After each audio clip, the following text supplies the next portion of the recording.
Salam, hər vaxtınız xeyir olsun əziz izləyicilər.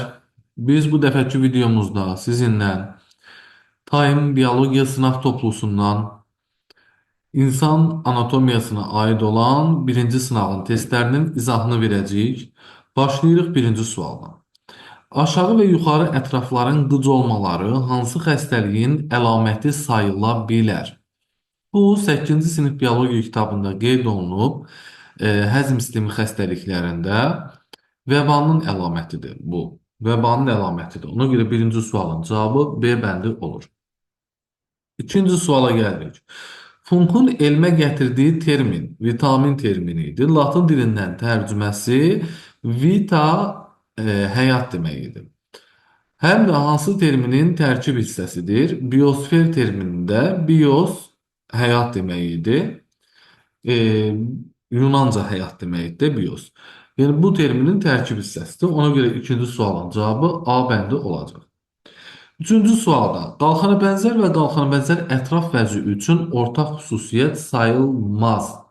Kalsium fosfor mübadiləsini həyata keçirir, bəli. Elə bil ki, qalxana bənzər vəzin kalsitonin hormonu kalsiumu qandan alıb sümüyə verir. Qalxana bənzər ətraf vəzinin hormonu isə parathormon bunun əksinə iş görür. Kalsiumu sümükdən alıb qana ötürmüş olur. Sümüklərə təsir etmək, bəli. Boyunun ön tərəfində yerləşməsi hər ikisi boyunda yerləşir. Xüsusi axacaqlara malik olmamaq doğrudur. Daxili sekresiya vəzisi olduğuna görə xüsusi axacaqlara malik deyillər. Birbaşa hormonlar qana atılır, ifraz olunur.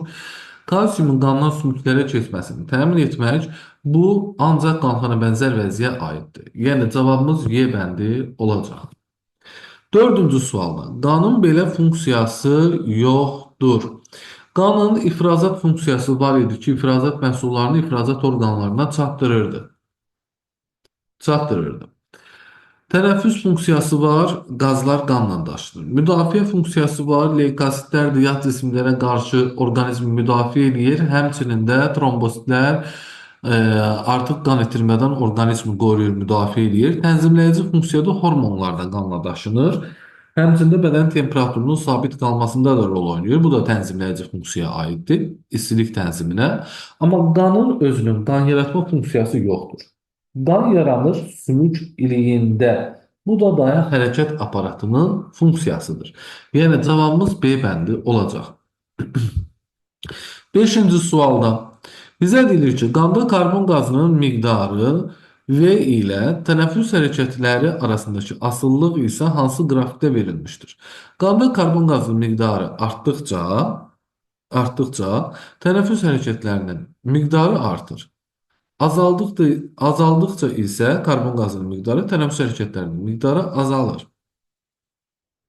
Artdıqca artır, azaldıqca azalır.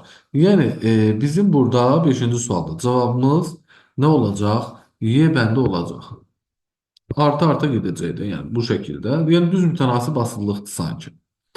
6-cı sualda sual işarəsini yerinə yazıla bilər. D vitamini və K vitamininin ortaq xüsusiyyətləridir. Birincidə ki, orqanizm tərəfindən sintez oluna bilər. Baxaq. Demək, orqanizm tərəfindən əslində K vitamini orqanizm tərəfindən sintez oluna bilmir. K vitamini orqanizmdə bakteriya sintez edir. Orqanizm özü K vitamini sintez eləmir. Yağda həll olan vitamindir. Hər ikisi yağda həll olan vitamindir. Bitki mənşəli qidalarda daha çoxdur. Xeyr, bu fikirdə ortaq deyil. Qanın laxtalanmasında iştirak edir. Bu K vitamininə aiddir. Qaraciyərdə ehtiyat halında saxlanılır. Hər ikisinə aiddir. 6-cı sualın cavabı C bəndi götürərdim mən. Düzdür, cavab versiyasında A bəndi götürülür. 6-cı sualdakı orqanizm tərəfindən sintez oluna bilər. D vitamini orqanizmimizdə dəri hüceyrələrində sintez olunur. Amma K vitamini orqanizmimiz özü hazırlamır onu. Özü hazırlamır. K vitamini bağırsaq çöpləri sintez edir orqanizmdə, yoğun bağırsaqda. Ona görə biri mən ortaq qəbul etmirəm şəxsən. 7-ci sualda. Tənəffüs sistemi orqanlarından neçəsinin sayı bir cütdür? Nəfəs borcu bir ədəddir. Ağciyərlər bir cütdür. Bronxlar bir cütdür. Qırtlaq bir ədəddir. Səs telləri amma bir cütdür. Cavabımız burada C bəndi olacaq. 7-ci sualda. 8-ci suala gəlirik. Deyir ki, reflekslərin xarici tormozlanmasına aid olmayan bəndi seçin. Xarici tormozlanma ilə elə bir tormozlanmadır ki, həm şərti, həm də şərtsiz refleksi tormozlamaq olar. Ona görə A bəndi doğru bir fikirdir. Səmt refleksləri yaratmaqla şərti qida refleksinin tormozlanması xarici tormozlanmadır. Bəli, tamamilə doğrudur. İtdə, məsəl üçün, deyək ki, zəng səsi gəlir, işığa qarşı ağız suyunun ifrazı dayanır. Şərti qida refleksi. Doğrudur. Səmt refleksləri yaratmaqla şərtsiz qida reflekslərinin tormozlanması da xarici tormozlanmadır. Bu da doğru bir fikirdir. Bu da doğru bir fikirdir. Qeyd edir ki, beyin qabığı və mərkəzi sinir sisteminin aşağı şöbələrində də əmələ gələ bilər. Beyin qabığında və mərkəzi sinir sisteminin aşağı şöbələrində də əmələ gələ bilər. Bu da doğru bir fikirdir. Yəni, niyə olmasın ki? Doğru bir fikirdir. Şübhələm düz. İşığa qarşı yaradılmış şərti refleksin qida ilə möhkəmləndirilməməsi xarici, yox, daxili tormozlanmadır. Cavabımız Y bəndi olacaq. 9-cu sual. Oynağın bükücü və açılı əzələləri eyni zamanda boşalmış vəziyyətdə ola bilərmi? Bəli, ola bilər. Ola bilər. Qolu üfüqi vəziyyətdə açıb saxladıqda bu hal müşahidə oluna bilər. Bəli, tamamilə doğru. Cavabımız B bəndi olacaq. Yox, bir dəqiqə. Yox, üfüqi vəziyyətdə yox, şaquli vəziyyətdə. Şaquli vəziyyətdə. Şaquli vəziyyətdə üzü aşağı sallanmış vəziyyətdədir də. D bəndi. Cavabımız D bəndi olacaq. 10-cu sualda. Körpücük sümüyü yaslı sümüklərə aiddir, xeyr. Ətrafları skeletinə aiddir, bəli. İki cür sümük iliyinə malikdir, xeyr. Sadəcə qırmızı sümüyü olur. Oynaq əmələ gətirir, xeyr, gətirmir. Bir ucu bazu, digər ucu isə döş sümüyünə birləşir. Bir ucu bazu yox, kürək sümüyünə birləşir bunun. Ona görə bu da səhv fikirdir. Doğru cavabımız 10-cu sualda B bəndi olur. 11-ci sualda ürəkdə hansı toxuma qrupuna və ya qruplarına rast gəlmək olar? Ürəkdə baxdığımız zaman ürəyin üzərini örtən qişa birləşdirici toxumadan əmələ gəlir. Ürəyin özü divarları əzələ toxuması üstünlük təşkil edir. Daxili qatı epitel toxumadan ibarətdir və ürəyin özündə sinirlər də gəlir axı. Ona görə sinir toxuması da var. 4 toxuma qrupunun 4-ünə də rast gəlmək olar. Cavabımız D bəndi olur. 12-ci sualda yumurta hüceyrənin əmələ gəldiyi və tam yetişdiyi orqanlar müvafiq olaraq hansı variantda düzgün verilir? Yumurta hüceyrəni yəni əmələ gətirir yumurtalıqlar, cinsiyyət vəzləri və tam yetişir boruya düşəndən sonra. Yumurtalıq və yumurtalıq boruları. Cavabımız A bəndi olacaq. 13-cü sualda insanın sinir sistemi haqqında verilən ifadələrdən hansı yanlışdır? İnsanın sinir sistemində 4 növ orqan ayırd edilir. Bəli, 2 dənəsi mərkəzi sinir sistemində baş beyin, onurğa beyin, 2 dənəsi də periferik sinir sistemində sinirlər və sinir düyünləri. Bu doğru bir fikirdir. Sinir sistemi orqanlarından insan orqanizmində sayı ən çox olan sinirlərdir. Bəli, orqanlara baxanda sayı ən çox olan sinirlərdir. Yəni, onurğa beynindən 31 cüt, baş beyindən isə 12 cüt sinir çıxır. 86 dənə sinir var, sayı ən çox olan sinirdir, doğrudur. Sinir toxumasının 2 növü var, sinir toxumasının növü yoxdur. Bir qrupdur, bir növdür elə. Cavabımız C bəndi olacaq. Səhv fikir. Peyk hüceyrələri müdafiə, qidalanma, dayaq funksiyası yerinə yetirər, düzdür. Forma və funksiyasına görə 3 növ neyron var. Bəli, hissi, hərəki və ara neyron. Cavabımız C bəndi oldu. 14-cü suala gəlirik. Burada deyir ki, reseptorlar haqqında hansı fikir doğru deyil? Xarici qıcıqları sinir impulslarına çevirir. Bəli, doğru bir fikirdir. Reseptorların qızıl qəbul etməsinin əsasını züralların denaturasiyası təşkil edir. Bəli, siqnal funksiyası yerinə yetirir. Doğrudur. Zürallar denaturasiyaya uğrayır. Düzdür. Reseptor hüceyrə reseptor hüceyrə təkamüldə ancaq müəyyən qızıqları qəbul etməyə uyğunlaşıb. Bəli. Məsəl üçün, görmə reseptorları işığı qəbul edir, eşitmə reseptorları səs dalğalarını qəbul edir, e, dad reseptorları, qoxu reseptorları kimyəvi qızıqları qəbul edir. Bu şəkildə uyğunlaşır. Doğrudur. Reseptorlar refleks qövsünün birinci, analizatorun ikinci hissəsini təşkil edir. Xeyr, reseptorlar refleks qövsünün də analizatorun da birinci hissəsini təşkil edir. Cavabımız D bəndidir, səhv olan variant. Y bəndində deyir ki, reseptorlar sayına görə ən çox görmə orqanındadır. Bu da doğrudur. Cavabımız D bəndi olacaq. 15-ci sual. Böyrəklərin işinin humoral yolla tənziminə aiddir. Humoral yolla. Yəni hormonlarla. Düzdürmü? Böyrəklər neyinir? Qanı təmizləyir. Əsasən nədən təmizləyir? Zərərli maddələrdən. Düzdür, zərərli maddələrdən. İndi gəlin baxaq. Onurğa beyni deyibsə A bəndində sinir tənzimidir. Böyrəklərdən keçən qanın tərkibindəki karbon qazının miqdarı bu tənəffüsdə humoral tənzim olar.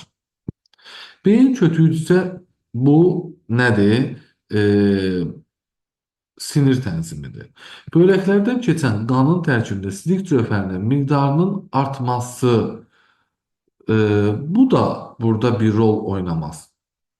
Böyrəklərdən keçən qanın miqdarca artıb azalması AS salır. Bax bu rol oynayacaq humoral tənzimdə. Çünki hormonlar falan belə deyək də qanla daşınır və böyrəklərin işini gücləndirə bilər, zəiflədə bilər falan. Yəni bu da Y bəndi olmuş olar bizim cavabımız.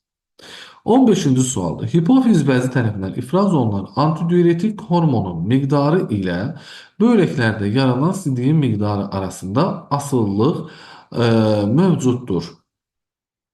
Antidiuretik hormon böyrəklərdən suyun geriyə sorulmasını təmin edir. Bu öyrədici bir testdir. Bunun zaten nə imtahana, MİQə, nə sertifikasiyaya, nə abituriyentə düşmə ehtimalı qəti şəkildə yoxdur. Qəti şəkildə yoxdur. Antidiuretik hormon böyrəklərdən suyun geriyə sorulmasını təmin edir. Hormonun miqdarı artarsa, sidiyin ifrazı burada azalacaq.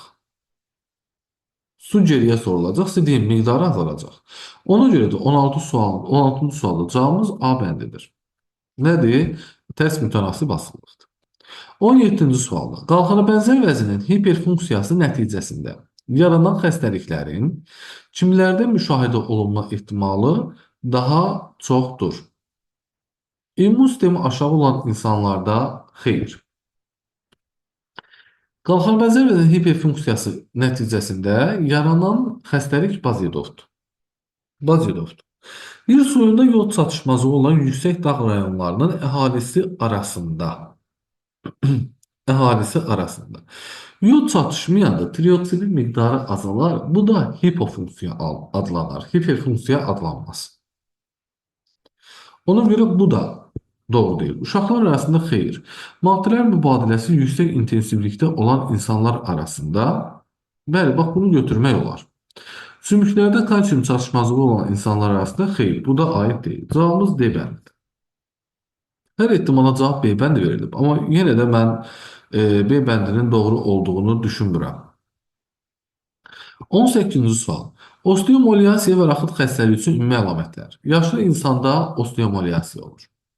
Raxit uşaqlarda olar. D vitamini çatışmır, doğrudur. Sümüklərin deformasiyası baş verir. Bu doğru bir prosesdir. Doğru bir əlamətdir.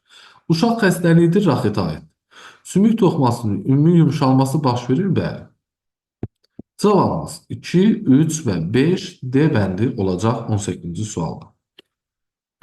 19-cu sualda. Əgər insanda qan təzyiqi 140-90 mm civə sütununa bərabərdirsə, o hansı xəstəlikdən əziyyət çəkir? hipertoniyadan əziyyət çəkir. Nəbz təzyiqi nəyə bərabərdir? Maksimumdan minimumu çıx. 140-dan 90 çıxırsa cavabımız qalır 50. Yəni A bəndi olur 19-cu sualın cavabı. 20-ci sualda insan dərindən nəfəs aldıqda tənəffüs havası ilə bərabər əlavə hava da qəbul olunur. Buna əsasən dərindən nəfəs alarkən daxil olan havanın miqdarı neçəyə bərabərdir? 2000-ə. Tənəffüs havası 500-dür. Bununla bərabər əlavə havada, yəni 1500 daxil olur. Cəmləyəndə 2000 etmiş olacaq. 21-ci sualda natrium xloridin kiçik qatlığı olan sınaq şüşəsinə eritrositlər özünü necə aparar? Demək, eritrosit hüceyrəsidir. Eritrosit hüceyrəsidir. Bunun tərkibində eritrositdə 0,9% 0,9% natrium xlorid olur. Bunu kiçik qatılığı olan, məsəl üçün 0,3% olan natrium xlor olan bir mühitə əlavə edəndə bu mühit hipotonik bir mühitdir. Hipotonik bir mühitdir. Bu cür mühitdə hüceyrə özünü necə aparmalıdır? Qatılığı az olan mühitdən qatılığı çox olan mühitə su keçəcək. Su keçdiyinə görə eritrosit hüceyrəsi şişəcək və hüceyrə divarı olmadığına görə də sonda partlayacaq. Cavabımız olacaq 21-ci sualda B bəndi. 22-ci sualda baş beyindən onurğa beyinin ortaq xüsusiyyətini istəyir bizə. 4 şöbədən ibarətdir. Yəni baş beyin 2 şöbədir, onurğa beyin 2 şöbədir. Yəni 4 şöbədən ibarət deyil. Reflektor və nəqliyyəci funksiya daşıyır. Bu hər ikisinə aiddir. Simpatik sinirlər çıxır, xeyr. Ancaq onurğa beyindən çıxır. 3 növ sinir çıxır, bu da baş beyinə aiddir. Parasimpatik sinirlər hər ikisindən çıxır. Beyin kötüyündən çıxır, onurğa beyinində oma şöbəsindən çıxır. Cavabımız 2-5 C bəndi. 23-cü suala. Maddələr mübadiləsini tənzimləyən baş beyin hissəsi, yəni bu olur ara beyin. Emosiyalarda, bəzi emosiyaları da tənzimləyə bilir. A bəndidir. Ağrı kimi, aclıq kimi, susuzluq kimi, sevgi kimi mərkəzlər var idi ara beyində. Cavabımız A bəndi. Əzələ gərginliyi demək haraydı? Bu deyək ki, orta beyin idi. İradə hərəkətləri tənzimləyəcəkdi. Bu belə deyək də beyin yarımkürələri ilə də ola bilərdi, beyinciklə də ola bilərdi. Dərə zələ hissiyatına nəzarət edəcəkdi beyin yarımkürələri, psixi fəaliyyəti tənzimləyəcəkdi beyin yarımkürələri, qabığı falan bu şəkildə. 24-cü sualda insanın 128 tənəffüs aktını həyata keçirdiyi müddətdə bir tənəffüs hərəkəti 2 aktdan ibarətdir. Ona görə mən 128-i həmən bölürəm 2-yə, deyirəm ki, 64 dənə tənəffüs hərəkəti olur. Bir tənəffüs hərəkəti, bir dəqiqədə də 16 tənəffüs hərəkəti olduğuna görə 64-ü də bölürəm 16-ya, deyirəm ki, 4 dəqiqə vaxt sərf olunur. Keçirdiyi müddətdə böyrəklərdə əmələ gələn x-in minimum təqribi miqdarını hesablayın. Bir dəqiqədə böyrəklərdən 1 litr qan keçirsə, 4 dəqiqədə də 4 litr qan keçəcək. Düzdür? X-in miqdarı böyrəklərdən keçən qanın miqdarından 10 dəfə az olur. Yəni 4-ü 10-a böləndə 0,4 litr B bəndi olacaq 24-cü sualın cavabı. 25-ci sualda angiografiya nədir? Angiografiya damarları müayinə edirlər də, anjo deyirlər, anjo, damarlar falan tıxananda. O müayinə edirlər, müayinə edirlər, ölçürlər, orada xolesterin miqdarı, nə qədər tıxanıb, nə qədər tutulub. Onlarda müalicə aparırlar ona uyğun da. Cavabımız ona görə D bəndi olacaq. Damarların müayinəsi və müalicə üsulu üçün tətbiq olunan müasir metoddur. Bu, səhv etməmişsə 10-cu sinif kitabının hansı hissəsində verilmişdir. 26-cı sualda uyğunluğu müəyyən edin. Xəstəliklər veribdir. A-da deyib ki, insanın yalnız bir dəfə tutulduğu xəstəliklər, bax, A-ya aiddir. Qızılca, çiçək, 3.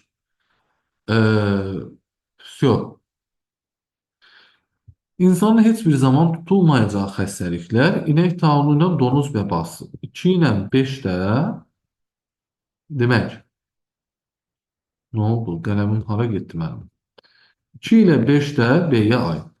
A-ya 1, 3, B-yə 2, 5. Yəni 26-cı sualın cavabı D bəndi olacaq. 27-ci sualda. Əzələ və sinir toxuması üçün ortaq funksiya sayıla bilər. Ortaq funksiya sayıla bilər. Hər ikisi oyanır da. Əzələ oyanır və yığılır. Sinir oyanır və ötürür. Ona görə A bəndi olacaq. Cavabımız. 28-də verilənlərdən biri onurğa beyninin reflektor funksiyasına aid deyil. Əzələlərin bükülməsi, dizin bükülməsi, barmaqların açılması, əlin çəkilməsi hamısı reflektor funksiyadır. Baş beyindən gələn impulsların onurğa beyninə ötürülməsi bu cür nəqliyyəci funksiyadır. Cavabımız Y bəndi olacaq.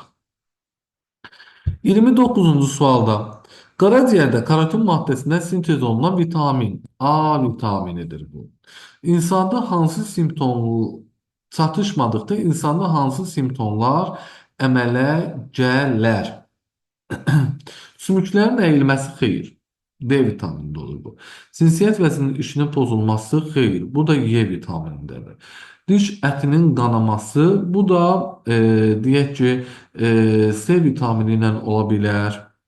B B2 vitamini ilə ola bilər. Bu şəkildə. Böyümə və inkişafın ləngiməsi, bax bunu deyə bilərik. Dəri altı qansızmalar xeyr. Bu da olmaz. Cavabımız D bəndi olacaq. 30-cu sual. Süd vəzlərində südün əmələ gəlməsi nə zaman baş verir? Süd vəzlərində südün əmələ gəlməsi əslində hamiləlik dövründə baş verir. Südün əmələ gəlməsi. Uşaq doğulduqdan sonra yox, ovulyasiya prosesində yox, sarı fazasında yox, hamiləliyin başlanğıcında yox, hamiləlik dövründə də, yəni nisbətən biraz keçməlidir. Cavabımız B bəndi. 31-ci sualda mədə şirəsinin tərkibində olan maddələrlə onların yerinə yetirdiyi funksiya arasındakı hansı uyğunluqlar vardır? Selik mədə divarını qoruyacaq. Xlor turşusu bakteriyaları məhv eləyəcək. Fermentli zülalları parçalayacaq. Cavabımız burada C bəndi olar. 32-ci sualda orqanizm daxili maye mühiti üçün doğrudur. Orqanizmin daxili maye mühitini qan, limfa və toxuma mayesi təşkil edir də. Düzdürmü? Hüceyrələr və hüceyrə arası maddələrdən ibarətdir.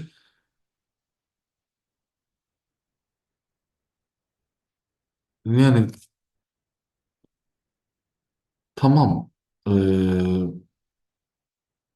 deyək ki, qanın tərkibində hüceyrələr var, qan plazması var. Toxuma mayesi də hüceyrəsi maddə deməkdir.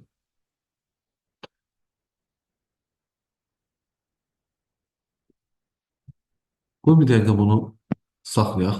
Qalan hüceyrələr bilavasitə təmasdadır. Xeyr. Xeyr. Birbaşa hüceyrəyə qan daxil olmur ki, təmasda olsun. Limfa kapillyarından sızan hüceyrəsi maye plazma adlanır. Xeyr. Limfa mayesi adlanır.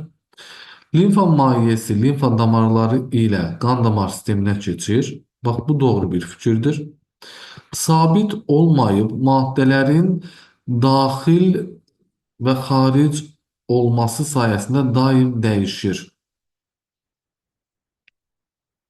Sabit olmayıb maddələrin daxil və ya xaric olması sayəsində daim dəyişir. Orqanizmin daxili maye mühiti sabitdir. Sabitdir. Dəyişkən deyil, yəni. Ona görə bu da doğru deyil. Cavabımız D bəndi olacaq da burada. Çox güman ki. 33-cü sualda rəqəmlərlə göstərilən istiqamətlərdən hansı yanlışdır? Qan limfaya keçməz. Bir yanlışdır. Amma limfa qana keçər. Limfa qana keçər. Qan toxuma mayesinə qan keçə bilər. Toxuma mayesi də qana keçə bilər.